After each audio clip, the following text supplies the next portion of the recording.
Dalam era digital, konten seksual telah menjadi bagian yang tak terelakkan dari kehidupan jagat maya.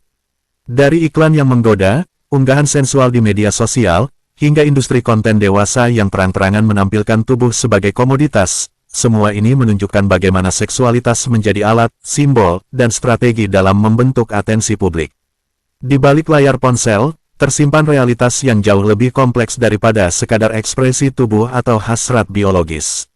Konten seksual menyimpan dinamika sosial, ekonomi, psikologis, dan budaya yang jarang dibicarakan secara jujur.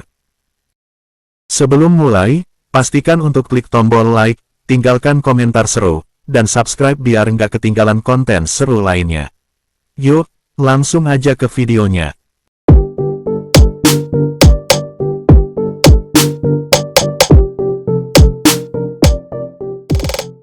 Internet telah mengaburkan batas antara ruang privat dan ruang publik. Jika dahulu konten seksual hanya bisa diakses secara terbatas, kini hanya dalam hitungan detik seseorang bisa menelusuri lautan tubuh, suara desahan, hingga pornografi ekstrim. Fenomena ini tak lepas dari kerja algoritma, sistem otomatis yang menganalisis preferensi pengguna untuk menyajikan konten serupa. Di TikTok, misalnya, tubuh perempuan dalam pakaian minim dan goyangan sensual seringkali diprioritaskan algoritma karena engagement-nya tinggi. Seks menjual, dan dalam dunia digital, klik, like, share, dan komentar adalah mata uang utama. Disinilah konten seksual menjadi bagian dari strategi atensi, semakin vulgar, semakin viral. Namun, di balik kelihatan tersebut, ada persoalan yang jauh lebih dalam. Tubuh bukan lagi milik individu, tapi menjadi produk yang dipamerkan, dipertontonkan, dan dikonsumsi secara massal. Identitas pun menjadi ambigu, apakah seseorang benar-benar mengekspresikan dirinya, atau sedang memenuhi ekspektasi pasar.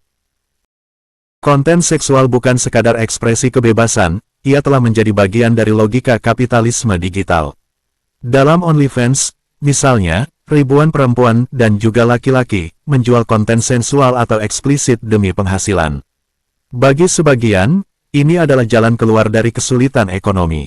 Namun, sistem ini tidak lepas dari relasi kuasa, siapa yang diuntungkan dan siapa yang dikendalikan. Tubuh yang seharusnya menjadi ruang privat, kini menjadi etalase. Perempuan muda merasa harus tampil sensual agar bisa dilirik oleh sponsor atau penonton. Banyak yang awalnya sekadar menggoda di TikTok, akhirnya beralih ke platform berbayar. Ada yang merasa bangga dengan kebebasan ini, namun tidak sedikit pula yang terjebak dalam lingkaran eksploitasi. Kapitalisme seksual mengajarkan bahwa tubuh adalah modal.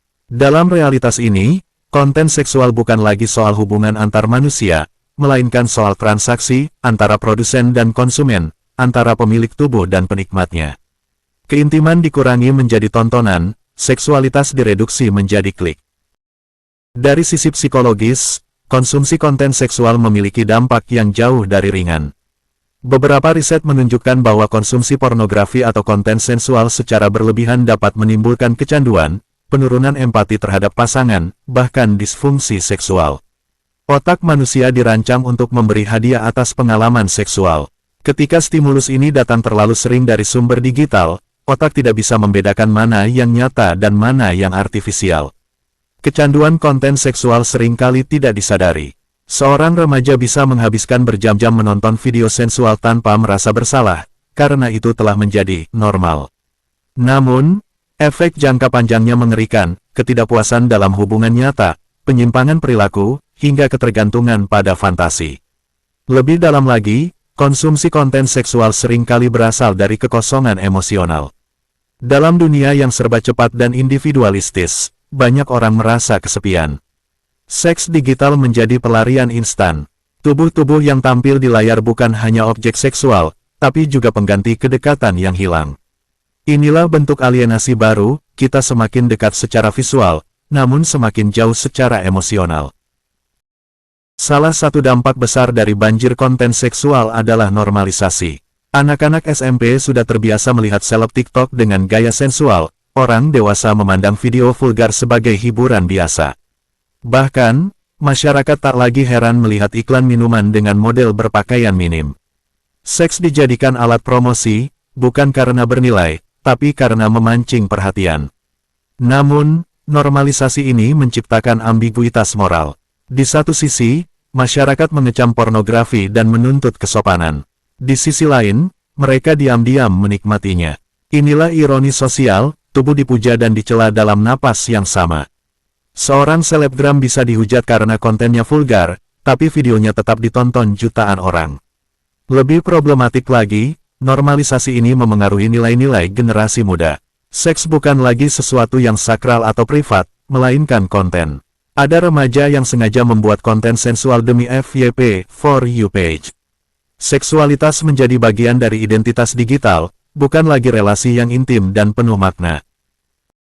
Realitas di balik konten seksual juga mengandung dimensi ketimpangan gender.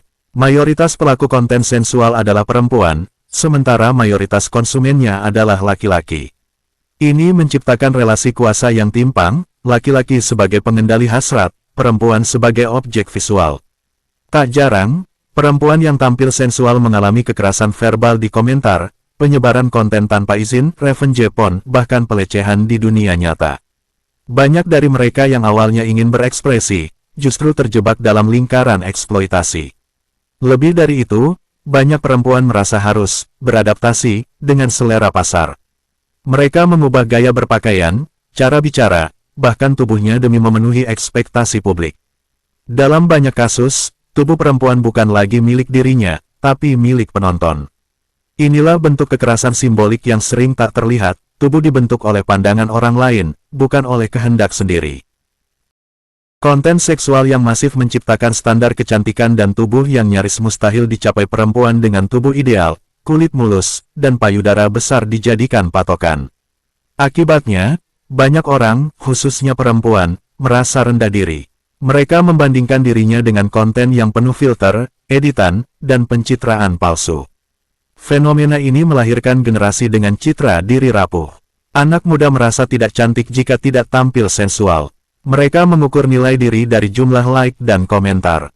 Dalam jangka panjang, ini memicu gangguan mental seperti body dysmorphia, depresi, dan kecemasan sosial.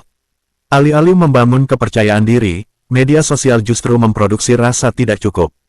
Tidak cukup langsing, tidak cukup seksi, tidak cukup viral. Ini adalah bentuk tekanan sosial baru yang bekerja secara halus tapi destruktif. Kritik terhadap konten seksual bukan berarti mengutuk seksualitas. Seks adalah bagian alami dari manusia. Namun, ketika seksualitas direduksi menjadi tontonan tanpa makna, ketika tubuh diperdagangkan secara masif, ketika relasi digantikan fantasi, maka kita perlu bertanya, kemana arah budaya digital kita? Ruang digital yang sehat adalah ruang yang menghargai pilihan, bukan memaksakan standar. Ruang yang memberi tempat bagi ekspresi, tapi juga menjunjung etika. Ruang yang mendidik, bukan sekadar memikat. Para kreator, platform, pemerintah, dan masyarakat harus sama-sama bertanggung jawab.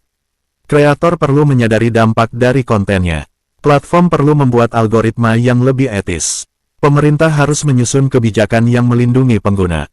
Dan masyarakat harus membangun budaya kritis, bukan sekadar konsumtif. Konten seksual di era digital adalah fenomena yang kompleks. Di satu sisi, ia bisa menjadi ruang ekspresi dan pemberdayaan. Tapi di sisi lain, ia juga menjadi arena eksploitasi, ketimpangan, dan kekosongan makna. Realitas di balik konten seksual tidak bisa dilihat hitam putih. Ia menuntut pemahaman yang jujur, kritis, dan manusiawi. Seks bukan sekadar tubuh, ia adalah relasi, rasa, dan tanggung jawab. Jika kita terus memandang seks sebagai produk, maka kita akan kehilangan makna terdalam dari keintiman itu sendiri. Salah satu kunci penting dalam menghadapi banjir konten seksual adalah pendidikan seks dan literasi digital. Banyak remaja yang mengakses konten seksual tanpa tahu apa itu persetujuan, relasi sehat, atau risiko psikologis dari pornografi. Ketidaktahuan ini menciptakan pemahaman yang salah tentang seks, bahwa seks adalah dominasi, pamer, atau ajang pembuktian. Pendidikan seks bukan hanya soal biologi, tapi juga tentang etika, empati, dan keintiman. Literasi digital pun harus diajarkan sejak dini, bagaimana mengenali konten manipulatif, bagaimana menjaga privasi, dan bagaimana menghormati diri sendiri serta orang lain di dunia maya. Oke guys, itu dia video kita kali ini. Jangan lupa kasih like kalau kalian suka, tulis komentar di bawah, dan share ke teman-teman kalian. Subscribe juga biar kita makin semangat bikin kontennya. Sampai jumpa di video berikutnya, bye-bye.